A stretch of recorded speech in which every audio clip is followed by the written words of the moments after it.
Good afternoon, everyone. Welcome to today's COVID-19 update in Alberta. With us, as always, is Dr. Dina Hinshaw, Chief Medical Officer of Health for the province. Dr. Hinshaw will provide a brief update, and then she will open the floor to questions. Thank you, Tom, and good afternoon, everyone. Before I begin, I would like to recognize the team who prepared the opioid dashboard and to comment on the most recent data released today. Between July and October alone, 449 Albertans died from apparent unintentional opioid poisoning. My heart goes out to all who have lost a loved one. It is a sad reminder that while COVID-19 is a serious and deadly pandemic, it is not the only public health crisis impacting our families and communities. I ask Albertans to show compassion and support to those dealing with substance use issues, their family and friends, and to all those grieving the loss of a loved one. These are difficult times for many. With respect to COVID-19, over the last 24 hours, we have identified 1,413 new cases in Alberta and completed about 19,500 tests. This means our positivity rate stands at about 7.4%. There are currently 759 people in hospital, including 141 who have been admitted to the ICU. Sadly, 25 new deaths have been reported to us in the last 24 hours. My thoughts are with everyone mourning a loved one right now from any cause. I know the current restrictions impact how you can grieve, and I urge you to seek support in whatever ways are available to you. COVID-19 impacts us all. There are currently active alerts or outbreaks in 443 schools, or about 19% of schools in the province. Currently, these schools have a combined total of 1,971 cases.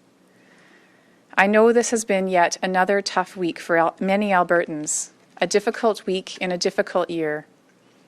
However, we are starting to see some early positive signs in our province.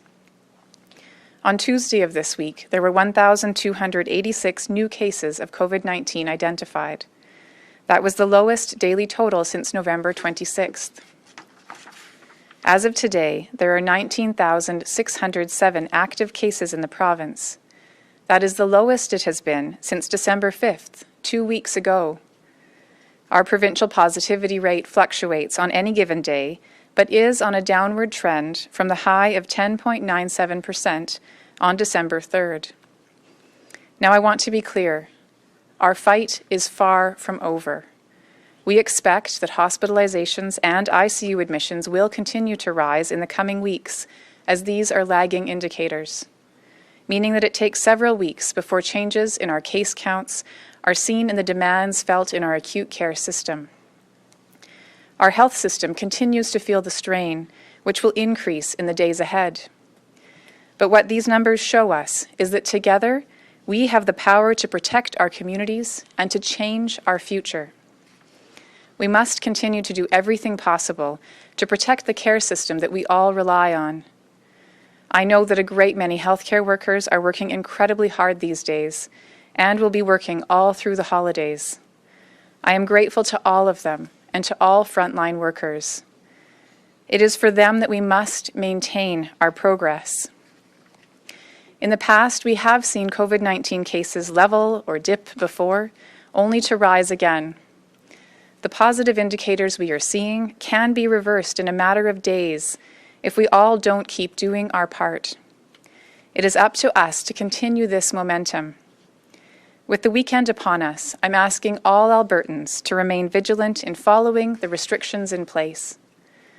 I know many people are still busy preparing for the holidays and shopping for groceries and gifts, but we all need to do so in the safest manner possible. Do not try to crowd into malls or stores. If you're able to, take advantage of curbside pickup or online telephone ordering. If you must go shopping in person, only go shopping with those in your household and try to go at a less busy time. While you're out, be sure to maintain physical distance from others And if you arrive at a store or mall and see it's crowded, leave and try again later or make other arrangements. As always, I am asking Albertans to abide by not only the rules in place, but to embrace the spirit of them. We need to reduce in-person interactions as much as possible. Anything you can do or not do this weekend that helps limit your exposure, please take that step. Bend the curve, not the rules. The positive signs that we are seeing show us the power of our collective action. If each of us follows the restrictions in place, we can keep reducing the spread. But the reverse of that is true too. If we let our guard down or gather together in the next few days, we will see cases rise. Thank you to everyone doing your part to make sure that this does not happen. This has been another hard week, but there are a lot of reasons for hope. Let's all keep working together and protecting each other. Thank you, and I'm happy to take questions. All right, we'll go to the phone now. Operator, could you put through the first question, please? Our first question comes from Julia Wong of Global News. Your line is open. Hi, Dr. Hinshaw. You noted some positive signs earlier. The second chunk of restrictions came into effect last weekend. Is there any indication yet of what type of impact they have had, if any? We did put into place a couple of province-wide measures on Tuesday of last week. So it's possible that some of those measures, such as our province-wide masking mandate, have started to take effect in the last few days. With respect to the measures that went into place on Saturday, or Saturday night over to Sunday morning, I would say that we know that we encouraged people to start following those measures as soon as they could, to see Saturday night as a deadline, not as a starting place. And so it's hard to say exactly how much impact we're seeing of perhaps some of those early decisions people were making to modify their behavior. The full impact of the measures from last Sunday we will not see for another few weeks, but I would say that by the middle of next week we should start to see those early impacts of the changes that were made, and layered on top of the plateau that we're currently seeing. Those two together will absolutely, if we all embrace them, have a positive effect on our cases, and we'll be able to bring those numbers down. Operator, could you put through the next question, please? Our next question comes from Rafi Boudjikanian of CBC. Your line is open.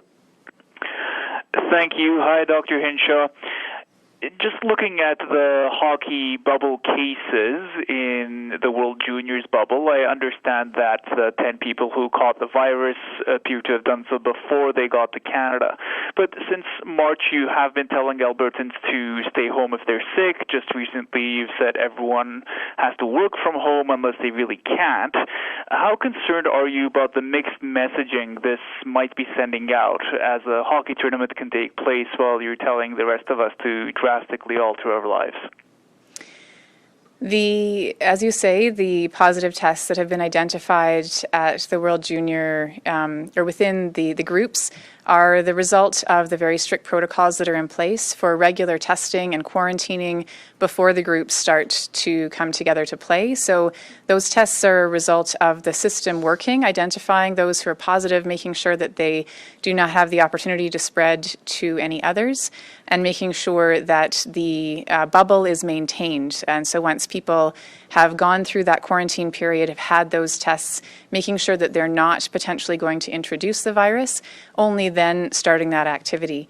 I absolutely recognize that there are many in Alberta right now who would love to play hockey, who would love to play a team sport, or do another activity that currently is not permitted under the current restrictions. What I looked at when I was asked to consider whether or not the tournament should go ahead, the World Junior Hockey Championship, primarily my job is to protect public health, and I wanted to make sure that the protocols that were in place were rigorous and would not cause any risk to the public, and I'm confident that that is the case. When then considering again the challenge of allowing or not the tournament to go ahead, That was a judgment call because I know that many people also get joy from watching these kinds of events. And so once satisfied that that would not cause harm to the public, I did make the decision to allow it to go ahead for the purposes, again, of providing some entertainment to those who are unfortunately not able to engage in those sports at this time. But what I will say is the measures that are in place are again, starting to have that early positive effect. And the more that we can all work together to bend the curve down, the more likely it will be that we can start to ease these restrictions in January when we hope to do so. So our best chance of all getting back to those activities that we love, likely with still some measures in place, our best chance of doing that is to keep on with the actions that restrict the spread of the virus so that we can all enjoy those activities in a safe way when the time comes to assess the measures again. Operator, could you put through the next caller, please? Our next question comes from James Keller of the Globe and Mail. Your line is open. Hi, Dr. Hinshaw. A question about the opioid numbers. Why do you think the numbers are at such a high level? And the Premier and others have singled out CERB payments and other benefits for fueling addiction and prompting some to spend their money on drugs. What evidence does the province have that this is what's driving these numbers? I think it's difficult to know exactly what all the causes are of the increase. We know that when we went through our spring restrictions and we closed down access to multiple services, that there was a question about whether or not some of those restrictions could have possibly exacerbated or made it harder for people who needed help to get it. We have been very intentional in our most recent round of restrictions to ensure that access to the full spectrum of services that individuals who are experiencing substance use issues need, that we are not restricting those activities or services. But it is very challenging to know exactly what all of the causes are. As you know, we did see a high number of deaths in July, and then it has come down somewhat from then, although of course every death lost is a tragedy and preventable. And so we continue again to watch this data to try to learn what we can from it and to provide that full spectrum of services to those who need them. Operator, could you put through the next question, please? Our next question comes from Jason Herring of Post Media. Your line is open. Good afternoon. Among today's 25 deaths is a woman in her 20s from the Calgary zone. And according to Alberta Health, she did not have any comorbidities. This is the third death of a person in their 20s in Alberta from COVID-19. I'm wondering what message you would have for younger Albertans about the risks of this disease. This is a tragic reminder of what we have been saying, which is that while the risk is lower for individuals who are younger, it is not zero. And it is unfortunately, again, an example of how we can lose people to COVID-19 of all ages.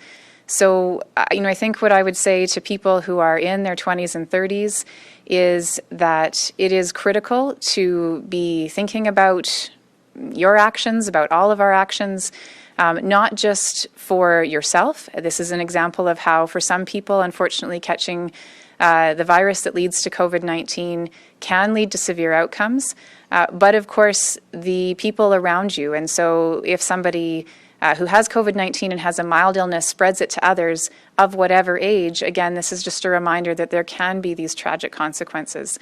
So please, this again is a request to all Albertans, is that we need to follow these measures every day because we don't know who might get the virus next week, who might be susceptible to it. And the actions we take this week help all of us to be a part of the solution, not a part of the problem.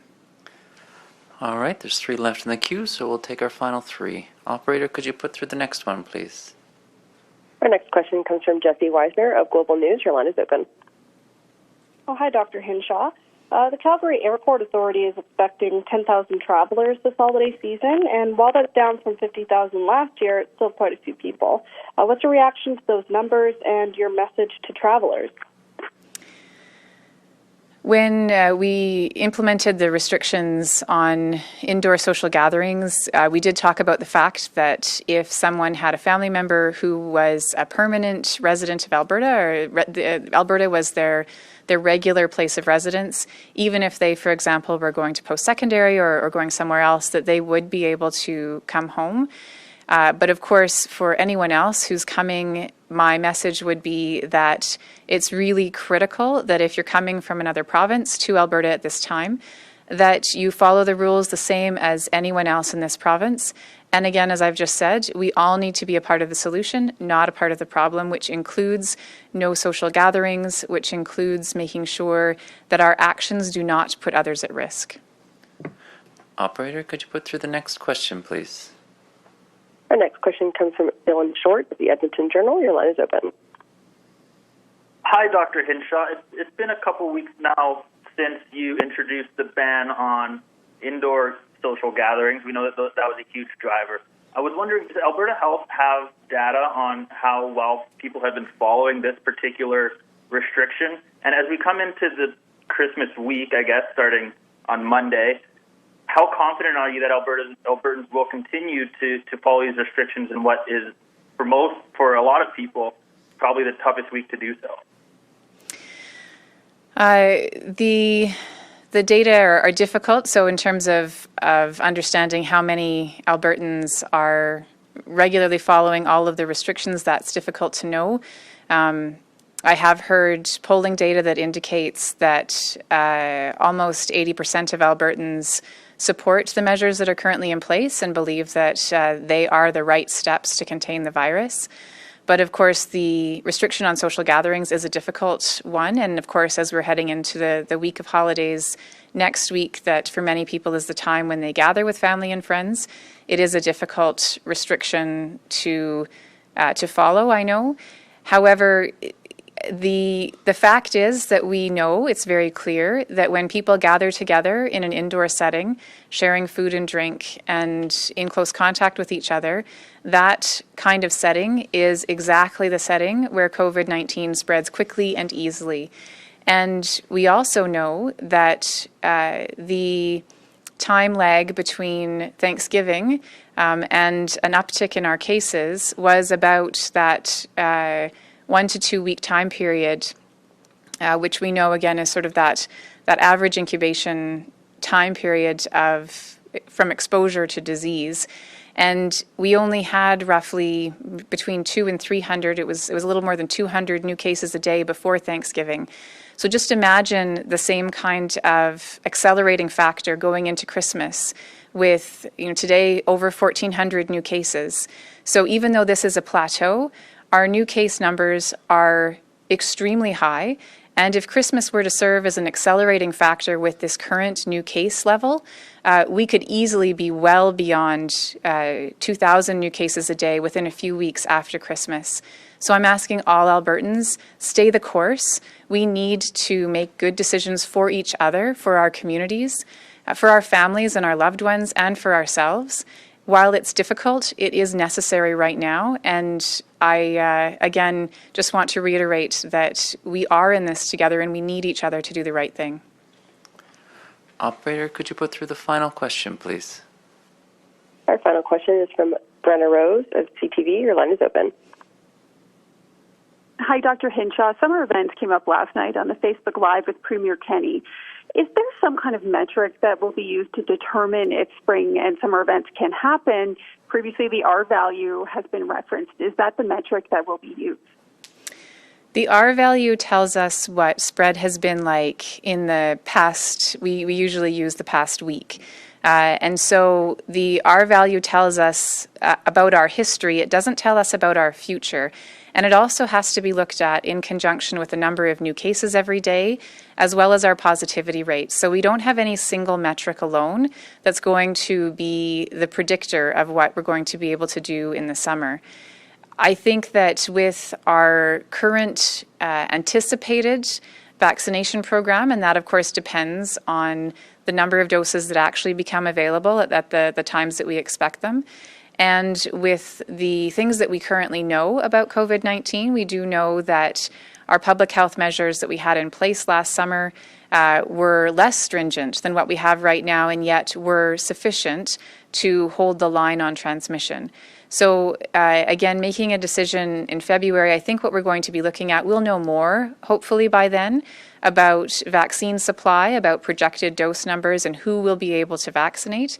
And we will have a sense at that point of the trajectory in the province. And again, our best hope of having the ability to do more over the coming months is to get our case numbers down now, because if we enter into January with high case numbers, our restrictions will last for longer.